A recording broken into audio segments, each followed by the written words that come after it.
लक्ष्य अकादमी competitive classes में फिर उपाध्याय सर आप सभी को तहे दिल से स्वागत करते हैं। और आज हम लोग बहुत ही बेहतरीन चैप्टर, यानी समझिए कि एग्जामिनेशन की दृष्टि से बहुत ही इंपॉर्टेंट चैप्टर भारत का अपवाह तंत्र लेकर आए हुए हैं। और इसके बारे में आज हम लोग जानेंगे कि भारत में कितने तरह के अपवाह तंत्र पाए जाते हैं, अपवाह तंत्र क्या होते हैं और इससे रिलेटेड क्वेश्चन हमारे एग्जाम में कैसे पूछता है दोस्तों। तो चलिए हम लोग देखते हैं। देखिए अपवाह तंत्र, तो सबसे पहले जानते हैं कि अपवाह तंत्र होता क्या है। तो देखिए अपवाह तंत्र क्या होता है। जैसे देखिए ये दिया है अपवाह तंत्र दिया है ना, तो जैसे देखिए क्या होता है कि नदी जो होती हैं कहीं ना कहीं से निकली हुई रहती हैं, एक मुख्य नदी होती है, उसमें आकर बहुत सारे नदियाँ मिल जाती हैं और मिलकर क्या होता है एक संयुक्त धारा फिर क्या होता है सागर के, अरब सागर की तरफ चाहे बंगाल की खाड़ी की तरफ चल देती हैं। तो उन्हीं को हम लोग कहते हैं अपवाह तंत्र कहते हैं। तो देखिए कैसे हम लोग समझते हैं। देखिए मान लीजिए एक नदी निकली यहाँ से और यहाँ से क्या हुआ कि बहुत सारे छोटे छोटे नदियाँ इससे आकर मिलने लगी, इससे मिलने लगी और एक तंत्र का निर्माण हुआ, एक तंत्र का निर्माण हुआ। और ये सब नदियाँ इन जो ये मुख्य धारा है इसके साथ मिल कर क्या कहीं कि इसको बहाते हुए आगे बढ़ाने लगी, ठीक ना। तो ऐसा ही तंत्र को क्या कहते हैं हम लोग अपवाह तंत्र कहते हैं। मतलब एक नदी का परिवार होता है ये लोग, जिसे आप लोग क्या होता है ज्योग्राफी में पढ़ते हैं। जैसे गंगा नदी पढ़िएगा तो उसकी सहायक नदी है, तो सहायक नदियां ही अपवाह तंत्र का निर्माण करती हैं, बनाती हैं, ये ध्यान रखिएगा आप लोग। चलिए तो देखते हैं हम लोग कि अपवाह तंत्र क्या होता है, ये तो आप लोग समझ गए। फिर एक क्वेश्चन आता है इसमें नदियों में कि एस्चुअरी क्या होता है। एस्चुअरी क्या होता है, एस्चुअरी, एस्चुअरी क्या होता है, या इसे नद ज्वार मुख भी कहा जाता है। तो हमारे एग्जाम में पूछता है। तो देखिए क्या होता है कि आप जानते हो कि नदियाँ कहाँ मिलती हैं, जाकर महासागरों से मिलती हैं। तो जब नदियाँ क्या होती है कि महासागर, देखिए जैसे ये महासागर हो गया और यहाँ से नदियाँ चली हुई हैं, समझिएगा थोड़ा सा, ये महासागर हुआ, यहाँ से नदियाँ चली हुई हैं। ये नदियाँ आकर महासागर में जहाँ मिलती हैं तो एक बात ध्यान रखिए कि महासागर का जो जल होता है वो खारे पानी होता है और नदियाँ का जल मीठा पानी होता है। तो महासागर का जो खारे, मतलब देखिए ये जो नदी है ना, चलिए तो महासागर के खारे पानी का जल और नदियों का मीठा पानी का जल जहाँ मिलता है वो क्षेत्र क्या होता है, एस्चुअरी कहलाता है। तो देखिए और आप तो एस्चुअरी के बारे में समझिए कि एस्चुअरी किसे कहते हैं, कि इसको कह सकते हैं कि जहाँ नदी के मीठे पानी के जल समुद्र के खारे पानी के जल से मिलता है जाकर, जब सागर में गिरने से पहले नदियाँ मिलती होंगी ना उससे जाकर, तो अब क्या होता है कि अब वहाँ जब मिलता है तो उस क्षेत्र को क्या कहते हैं हम लोग, एस्चुअरी कहते हैं। इस बात को ध्यान रखिएगा आप लोग। अब देखिए क्वेश्चन आता है कि एस्चुअरी कौन कौन सी नदियाँ बनाती हैं। तो याद रखिएगा कि एस्चुअरी बनाने वाली नदियाँ हैं नर्मदा हैं, ताप्ती हैं और मांडवी हैं। इसको आप लोग ध्यान रखिएगा, ये एस्चुअरी का निर्माण करती हैं। ये नदियाँ किसका निर्माण करती हैं, एस्चुअरी का। अब देखिए डेल्टा होता है। तो देखिए डेल्टा क्या होता है, डेल्टा एक त्रिभुजकार क्षेत्र होता है। क्या होता है, त्रिभुजकार क्षेत्र होता है। तो ये कैसे होता है, देखिए नदियाँ क्या होती हैं जब चलती हैं तो अपने साथ मिट्टी लेकर चलती हैं और ये मिलती किससे हैं, तो महासागर से मिलती हैं। तो मिलने से पहले क्या होता है कि नदियाँ मिट्टी फेंकना शुरू कर देती हैं। तो मिट्टी फेंकना जब शुरू करती हैं तो क्या होता है एक त्रिभुजकार क्षेत्र बन जाता है और इस त्रिभुजकार क्षेत्र को क्या कहता है, डेल्टा कहा जाता है।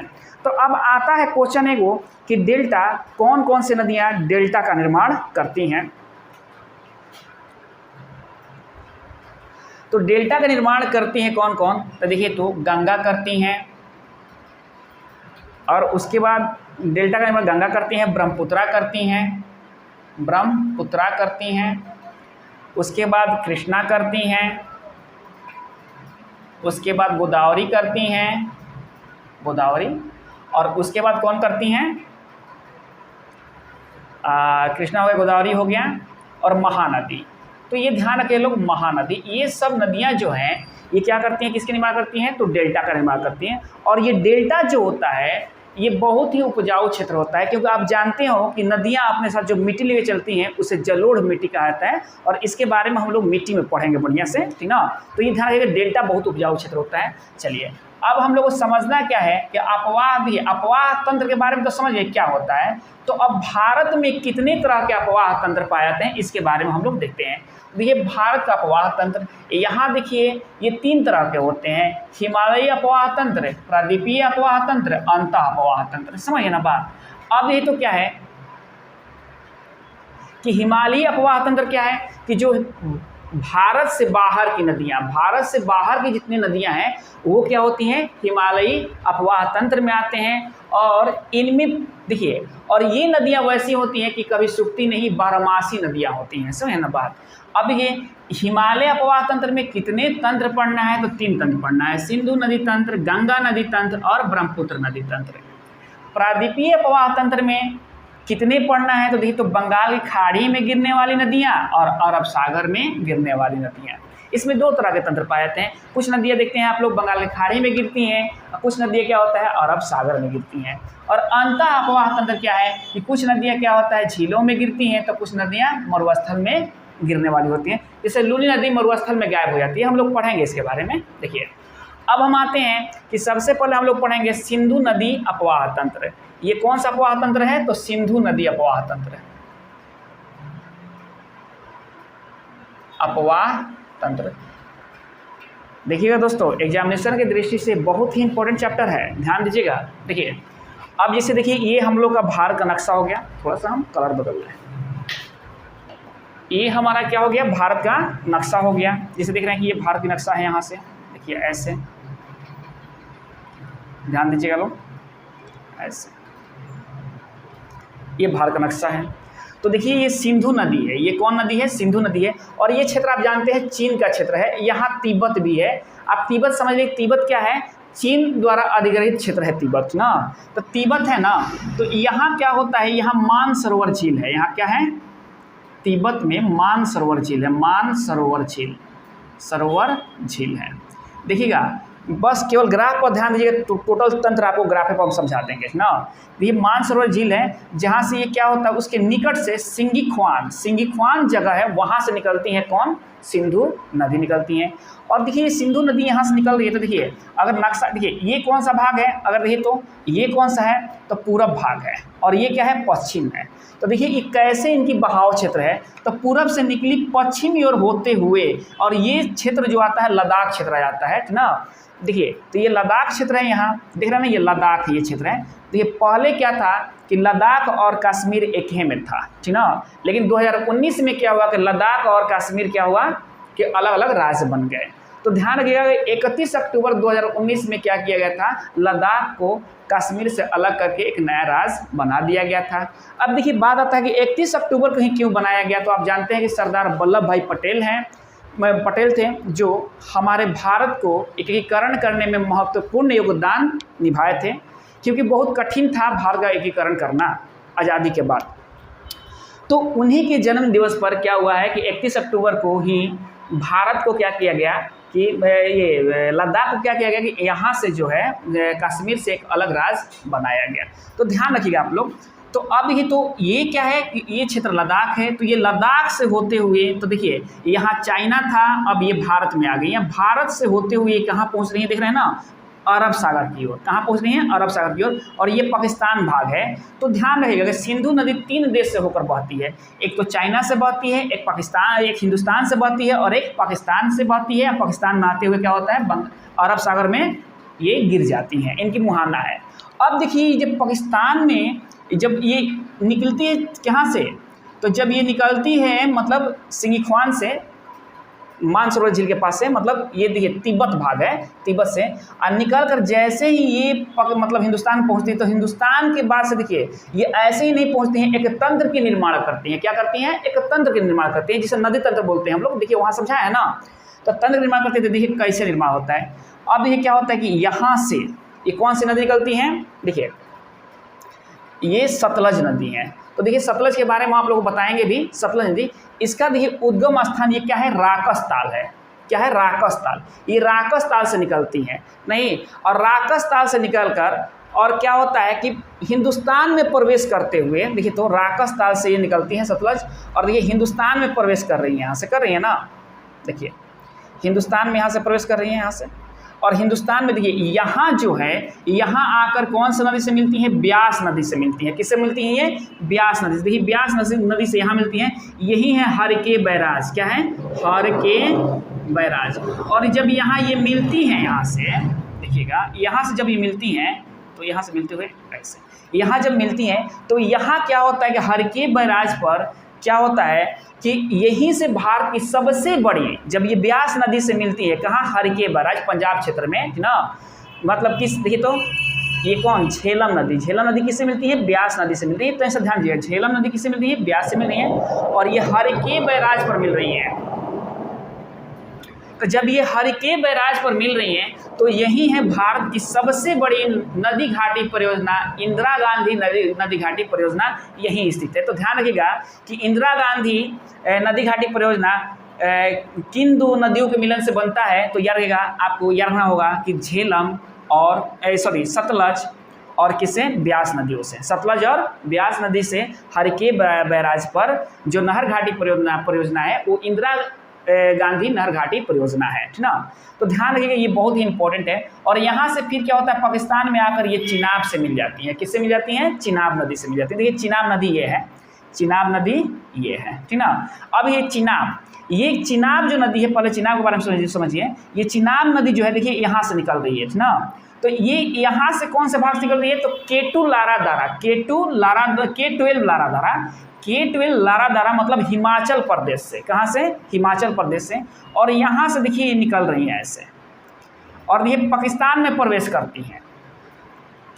अब पाकिस्तान में प्रवेश करती हैं, और पाकिस्तान में प्रवेश करके ये अकेले नहीं चलती हैं, ये बहुत सारे नदियाँ सिंधु से मिलने से पहले इनमें मिलती हैं, ना। हम लोग आगे देखेंगे, देखिए यहाँ से आते हुए देखिए सब नदियाँ इन्हीं में मिल रही हैं, और ये क्या होता है, सिंधु नदी में मिल जाती है पाकिस्तान में, ना। अभी तो सबसे बड़ी चीज़ क्या है कि ये यहाँ मिल गई। अब फिर देखिएगा यहाँ से, अब देखिए फिर हम आते हैं कि मतलब देखिए फिर भी ये देखिए सबसे अब देखिए झेलम होगी, झेलम भी यहाँ से निकल रही है, ऐसे देख रहे हैं ना, झेलम निकल रही है। और झेलम भी क्या हो रहा है, अब देखिए ये हिंदुस्तान में चिनाब से नहीं मिल रही हैं लोग, ये कहाँ मिल रही हैं, पाकिस्तान में आकर चिनाब से मिल रही है लोग, ना। झेलम भी आकर पाकिस्तान में चिनाब से मिल रही हैं, ना। अब ये तो क्या हो रहा है कि ब्यास भी क्या हो रहा है कि लास्ट में मिलकर क्या होता है, चिनाब से मिल जाता है, मतलब ब्यास और सतलज मिलकर क्या होता है, चिनाब से मिल जाते हैं लोग। रावी भी देखिए आकर चिनाब से मिल रही है, चिनाब नदी यही है हमारी, देख रहे हैं ना बात, यहाँ आकर क्या होता है, ये इससे मिल रही है। तो अच्छा इधर देखते हैं, देखिए चिनाब नदी भी आकर यहाँ सिंधु नदी से मिल रही है, देख रहे हैं ना। तो ऐसे करते करते देखिए रावी, सतलज, ब्यास, चिनाब, झेलम सिंधु से, मतलब ये क्या होता है, सिंधु से मिलने पहले पंचनद का निर्माण करती हैं, हम लोग आगे देखेंगे। तो यहाँ से आपको ये समझ में आ गया कि कैसे नदियाँ क्या होती है, मतलब कुछ नदियाँ ऐसे हैं कि जो भारत में मिलती हैं चिनाब से, नहीं मतलब भारत में मिल रही हैं, और कुछ नदियाँ ऐसे हैं कि जो भारत से बाहर मिल रही हैं चिनाब से।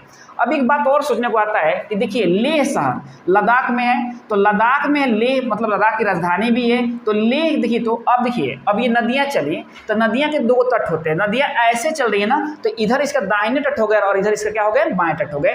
तो देखिए तो पूछेगा क्या कि लेह शहर इधर है, तो लेह शहर सिंधु नदी के किस तट पर बसा हुआ है, तो दाहिने तट पर बसा हुआ है। या क्वेश्चन पूछ देता है क्या कि लेह शहर किस नदी के तट पर बसा हुआ है, तो सिंधु नदी के तट पर बसा हुआ है। तो इतना चीज़ आप लोगों को ध्यान में आ गया कि ये ग्राफ में कैसे है। अगर यही समझ गए आप लोग तो पूरी ये नदी तंत्र आप लोग समझ जाइएगा। देखिए अब आते हैं थोड़ा सिंधु नदी। सिंधु नदी क्या होता है कि 3 देश से होकर गुजरती है। देखिए बताया ना 3 देश से होकर गुजरती है, चीन, भारत, पाकिस्तान। चीन, भारत, पाकिस्तान। उद्गम क्या है, तिब्बत स्थित मानसरोवर झील, तिब्बत स्थित मानसरोवर झील के निकट से। और वहाँ ये जगह क्या होता है, सिंगिख्वान जगह होता है। ये क्या जगह का नाम है, वहाँ लोग कहते हैं सिंगिख्वान कहते हैं। वहाँ से मुहाना क्या है, अब देखिए ये नदी अगर कहाँ मिल रही है तो अरब सागर में मिल जा रही है, तो मुहाना इसका अरब सागर है। भारत में प्रवेश कहाँ से करती है, तो लद्दाख के दमचोक से करती है। देखिए यहाँ से आते हुए ये लद्दाख से है ना, ये दमचोक से प्रवेश करती है और ये बहते हुए पाकिस्तान के गिलगित होते हुए दर्दिस्तान में क्या होता है, ये पाकिस्तान, यहाँ देखिए ये जगह दर्दिस्तान है और यहाँ से क्या होता है, ये पाकिस्तान में प्रवेश कर जाती हैं। सही है ना बात। देखिए अब ये तो इसकी सहायक नदी कौन है, तो सहायक नदी सब बता दिया आपको, चेनाब नदी है, झेलम नदी है, रावी है, ब्यास है और सतलज है ना। अभी इसका लंबाई कितना है, तो 2880 किलोमीटर लंबी नदी है सिंधु नदी। अब यहाँ एक चीज़ देखिए, चिनाब क्या है, चिनाब नदी आप देख रहे हो क्या कि सब नदियाँ चिनाब में ही आकर मिल रही है, तो जाहिर सी बात है कि चिनाब इसकी सबसे बड़ी सहायक नदी है। सबसे बड़ी सहायक नदी कौन है, चिनाब है, जिसका उद्गम क्या है, K12 लारा दारा हिमाचल प्रदेश। मतलब चिनाब का उद्गम जो है, देखिए यहाँ चिनाब निकल रही है ना, तो K12 लारा दारा हिमाचल प्रदेश से निकलती हैं। और हिमाचल प्रदेश में इस नदी का निर्माण 2 नदियों से हुआ है, चंद्र और भागा, इसीलिए हिमाचल प्रदेश में इस नदी को चंद्रभागा कहते हैं। ध्यान रखिएगा कि हिमाचल प्रदेश में किस नदी को चंद्रभागा कहते हैं, तो चेनाब नदी को, या चेनाब नदी को हिमाचल प्रदेश में क्या कहते हैं, तो चंद्रभागा कहते हैं। ध्यान रखिएगा। अब ये क्या होता है, ये पाकिस्तान में सिंधु नदी से मिल जाएंगी, मतलब ये इनकी मुहाना है सिंधु नदी है, ठीक ना। अब ये सिंधु नदी में मिलने से पहले चेनाब में कौन मिल रही है, देखिए तो झेलम मिल रही है, सतलज मिल रही है, रावी मिल रही है, ब्यास, ये सब मिलती हैं। तो देखिए तो सब मिल रही हैं, आपको दिखा भी दिए कि यहाँ सब आकर मिल रही है इससे, ठीक ना। अब ये क्या होता है, झेलम नदी, झेलम नदी है, इसका उद्गम क्या है, तो देखिए झेलम नदी का उद्गम क्या है, झेलम नदी हाई नदी है, देखना ना यहाँ से, ये भी आकर देखिएगा किससे मिलेगी, चेनाब से मिलेगी। तो इसका उद्गम है बैरीनाग, कश्मीर घाटी के बैरीनाग झील से क्या होता है कि झेलम नदी का उत्पत्ति होता है। और मुहाना क्या है, पाकिस्तान में झंग जिला के निकट ये जाकर चेनाब में मिल जाती है। झंग जिला के निकट क्या होता है, ये चेनाब में आकर मिल जाती है। अब फिर हम देखते हैं क्या कि रावी नदी, तो रावी नदी के भी आप लोग देख रहे हैं क्या कि अगर यहाँ देखा जाए रावी नदी को, तो रावी नदी देखिए यहाँ से निकल रही है, तो इसका भी उद्गम क्या है, हिमाचल प्रदेश ही है, हिमाचल प्रदेश के रोहतांग दर्रा। और देखिए ये रावी नदी का भी वही काम है, यहाँ से निकली हिमाचल प्रदेश से, मतलब रोहतांग दर्रा से, और आकर क्या हुआ पाकिस्तान में झंग के पास आकर ये भी चेनाब से मिल जाती है। तो ध्यान रखिएगा कि रावी नदी का भी उद्गम स्थान क्या है, रोहतांग दर्रा ही है। अब देखिए सतलज नदी, तो हम देखते हैं ये सतलज नदी है, तो सतलज नदी का उद्गम स्थान क्या है, राकस-ताल तिब्बत के पास। देखिए सतलज यहाँ से हम पहले ही बताए हैं कि राकस-ताल तिब्बत से ये निकलती हैं और निकलकर मुहाना बहाती है क्या, बहावलपुर पाकिस्तान में, बहावलपुर पाकिस्तान के पास आकर चेनाब नदी से मिल जाती हैं। ये सब नदियाँ पाकिस्तान में जाकर किससे मिलती हैं, चेनाब नदी से मिलती हैं, ना। अब देखिए और देखिए फिर, और इसी में आकर इस सतलज में ही आकर ब्यास नदी मिलती है, यहाँ जो हरिके बैराज होता है, जहाँ इंदिरा गांधी नदी नहर परियोजना स्थित है, ना। अब देखिए क्या है कि अब ये भी क्या होता है कि ब्यास नदी मतलब मिलती है यहाँ, ये भी सतलज भी जो है वो कहाँ मिलती है, चेनाब नदी मिलती है। अब आइए ब्यास नदी, ब्यास नदी काफ़ी महत्वपूर्ण है, हम बार बार बोल रहे हैं क्या कि यहाँ एक नदी घाटी परियोजना है जो भारत की सबसे बड़ी नदी घाटी परियोजना है, जिसका नाम है इंदिरा गांधी नदी घाटी परियोजना या नहर परियोजना जो भी है, ना। एक बात और यहाँ ध्यान रखिएगा आप लोग कि यहाँ ही है क्या है कि भाखड़ा नंगल बांध भी यही है, पंजाब में सतलज नदी किनारे पर है, ना। ध्यान रखिएगा आप लोग। अभी तो ब्यास का भी उद्गम स्थान क्या है, रोहतांग दर्रा ही है। तो रोहतांग दर्रा देखिए, रोहतांग दर्रा ब्यास कुंड से निकलते हैं, ब्यास कहाँ से निकलता है, रोहतांग दर्रा ब्यास कुंड से क्या होता है, ब्यास नदी का उद्गम स्थान है। और जो ये क्या है, ये कहाँ है रोहतांग दर्रा, हिमाचल प्रदेश में, कहाँ है, हिमाचल प्रदेश में। अब ये बहाव क्षेत्र, ये कुल्लू घाटी से होते हुए बहती हैं, कुल्लू घाटी से, याद किया। मुहाना क्या है इसका, पंजाब के पास हरके क्षेत्र में ये सतलज में मिल जाती हैं, इनकी मुहाना वही है। और पूछेगा क्या कि ब्यास की मुहाना क्या है, तो सतलज नदी है। ध्यान रखिएगा सतलज नदी के पास ये क्या होता है, मतलब सतलज नदी में मिल जाती हैं। और सतलज क्या करती है, इसको ले जाकर चेनाब नदी में मिलाती है, और चेनाब इन लोगों को सिंधु नदी में, सिंधु नदी क्या होता है, अरब सागर में गिर जाती है। यही भारत पर ये भारत की सबसे बड़ी नदी परियोजना इंदिरा गांधी नहर परियोजना है। ये आप लोगों को बार बार बता रहे हैं, इस पर ध्यान रखिएगा। देखिए अब क्या होता है कि जैसे ही ये ब्यास जो नदियां होती है जब पाकिस्तान के बहावलपुर में मिलती हैं, सब झेलम से ब्यास नदी मिलती है ना, अब क्या होता है तब ये लोग चेनाब से मिलकर, मतलब देखिए ये क्या होता है, तो देखिए ब्यास नदी जो है सतलज से हरके बांध में मिलती है, ये दोनों मिलकर क्या होता है कि बहावलपुर में जब चेनाब से मिलेंगे लोग तो वहाँ क्या होगा, पंचनद का निर्माण करेगा लोग। किसका निर्माण करेगा लोग, पंचनद का। पंचनद में कौन कौन है, अब आप लोग को याद हो गया होगा, झेलम है, रावी है, ब्यास है, सतलज है, चेनाब है, ठीक ना। ये सब क्या आते हैं, पंचनद में आते हैं, ठीक ना, ध्यान रखिएगा लोग। अब देखिए क्या हुआ था कि अब देख रहे हैं क्या कि सिंधु नदी जो है ये 3 देश से होकर बहती हैं, चीन, हिंदुस्तान, पाकिस्तान। तो अब क्या हुआ कि पाकिस्तान क्या किया कि पाकिस्तान और हिंदुस्तान में इसका जल के लिए हमेशा लड़ाई हो जाता था कि भाई इतना जल हम लेंगे तो इतना जल हम लेंगे। तो इसीलिए 1960 में सिंधु जल समझौता हुआ। कब हुआ, 1960 में। इसमें क्या हुआ कि पूरब की 3 नदियाँ, देखिए पूरब क्षेत्र है ही है तो पाकिस्तान इधर होगा, पर हाँ सॉरी पूरब क्षेत्र है ये है, पूरब क्षेत्र क्या है, इधर है, तो पाकिस्तान हिंदुस्तान इधर होगा, पाकिस्तान इधर होगा। देखिए तो अगर ये सीमा मानते हैं तो इधर पाकिस्तान है ना, और ये क्षेत्र क्या है, हिंदुस्तान का क्षेत्र है। देखिए तो पूरब की 3 नदियाँ ब्यास, रावी, सतलज, इसका नियंत्रण, इस पर नियंत्रण किसका है? भारत का है। तो इस समझौता में क्या हुआ था कि जो पूरब जिस पर नियंत्रण जिसका होगा उसका 80% जल वही यूज करेगा। तो इसका 80% जल इन नदियों का यूज करता है भारत और 20% यूज करता है पाकिस्तान। अब पाकिस्तान के हिस्से में कौन नदियाँ आई? तो सिंधु नदी, चिनाब नदी, झेलम नदी, ये आ गई पाकिस्तान के हिस्से में, पश्चिम की 3 नदियाँ, ठीक ना। अब इसका 80% जल कौन यूज करेगा? पाकिस्तान यूज करेगा और 20% का जल कौन यूज करेगा? हिंदुस्तान यूज करेगा, ठीक ना। इस बात को आप लोग एकदम ध्यान रखना दोस्तों। तो चलिए आज की टॉपिक हम लोग यही समाप्त करते हैं और ये जरूर बताइएगा मेरा वीडियो आप लोग कैसा लगा। अगर बढ़िया लगा दोस्तों तो शेयर कीजिएगा, सब्सक्राइब कीजिएगा दोस्तों और लाइक भी कीजिएगा। धन्यवाद।